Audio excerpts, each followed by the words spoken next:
Hey everyone, Matt here from Doc's Running, and today we're going to do a 100-mile review of the Adidas Supernova Solution 2. So this is Adidas's daily stability training shoe, although it actually fits into a lighter stability daily training shoe just because it's on the lower end of weight for a lot of the stability shoes out there, which we've lost a lot of them and most of them on the heavier end. It's also one of the few stability shoes that has a layer of Pebax or super foam in it, and that is actually really noticeable, something I've really enjoyed. It's very different than a lot of shoes on the market, and I'll talk about why that is, but it's different enough and I've enjoyed it enough that I've actually gotten 100 miles on it. Durability is phenomenal, but I want to update you because we have a written review and I've done some comparison reviews to this, which its counterpart would be the Saucony Tempest 2, which I'm looking forward to get updated. This shoe has changed quite a bit in the 100 miles and all in positive ways, and I want to update you on how that's changed. So let's start off with specs first, as I always do. My men's size 10 comes in at 274 grams or about 9.7 ounces.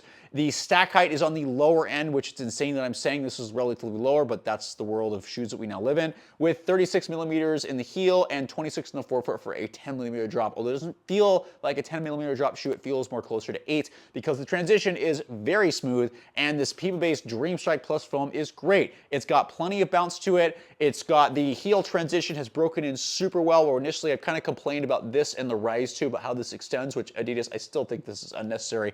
But the posterior lateral bevel is good enough that it really guides my heel in, and I've had a really nice transition that doesn't feel clunky or that I would expect with a posterior heel flare. The forefoot is really interesting. There is a very nice forefoot rocker. There's a little bit of toe spring, but that gets offset by the fact that there is a good amount of, I'm not gonna say a ton, but a lot of flexibility up here for a traditional daily training shoe, especially with this stack height. So if you want a shoe that has more flexibility, if you don't like how stiff some shoes are getting, this is a great alternative to that. You just have to know that if you haven't been running a shoe that moves this much, because a lot of shoes are really stiff, take some time to break it in. I do like this as a break, but I do have to make sure my toes are moving, and this is actually something that really, really helps. So the Dream Strike Plus foam has a nice amount of bounce. I have used this for long runs really, really well. Easy runs is great. I've also used this for plenty of workouts. I've used it for fartleks. I've gotten to the track. It's not the fastest shoe on the track just because it's a little bit more flexible, but tempo runs have also been a great option for this, and uphill tempos, which are my favorite, which really you got to make sure you got good toe mobility for. But it's been great. A shoe that if you have stability needs can definitely be a lighter weight trainer or potentially longer distance racing shoe. A lot of the super shoes out there aren't doing it or aren't providing enough stability out there for you. The bounce is great. It does feel softer underfoot, and it is broken in quite a bit. I have noticed as the foam has compressed over the 100 miles, it feels like the shoe is getting lower and lower to the ground. The forefoot does not feel super cushioned. It's plenty cushioned, but now as this stuff is compressing a little bit, I'm still getting a good bounce. It just is compressing more and it's starting to feel lower and lower. So if you need a super cushioned shoe, this may not be the best option for you. If you want a lighter shoe that's feels more moderate stack height with a large Pima base beneath it, it's really, really good. It's been really nice as a versatile lightweight trainer that can handle a lot of different efforts for those who have stability needs. And speaking of stability, this shoe is definitely a stability shoe. When I first put it on, I really didn't feel it. I didn't feel much stability, and I was really disappointed because I bought this with my own money, and I'm like, oh, great.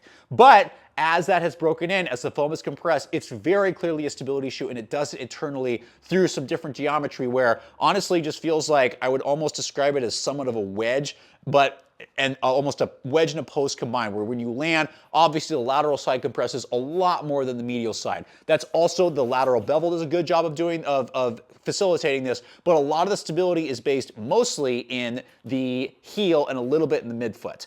There are also sidewalls that do a great job of keeping you centered both on the lateral side and the heel, and the medial side goes all the way in just initially into the forefoot. So it's been great as a mild to moderate stability shoe for people that need that. I would not call it moderate to high stability, but once it breaks in, you can feel it almost medial post-like feeling of just going, oh, I'm getting guided laterally. This is really nice, mostly in the rear foot. Just a teeny bit in the forefoot, less so in the forefoot's a little bit more neutral with the flexibility. So people that need rear foot and rear foot moderate stability and midfoot mild stability, this is going to be a really, really great option that does it really nicely with the internal geometry with the Pima foam that breaks in just, it's great. And it's bouncy, it's not too aggressive, and it's been very, very nice because I just recently pissed off my posterior tibialis, which thank goodness I'm a PT, so I know how to manage this really well. But a shoe like this has come in handy to take some pressure off that, which again, people with a history of Achilles tendon problems or posterior tibialis problems, stability shoes actually can reduce your injury risk, so that is a group where stability shoes might do a really, really good job. We've talked about that tons.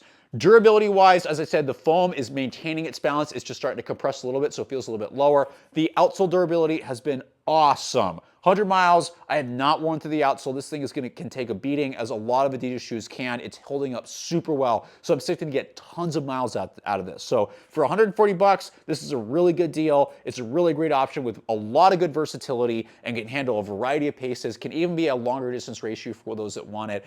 I am still, as a plea, going to say, Adidas, I really like this shoe, but for the love of all that's holy, please bring back the tempo.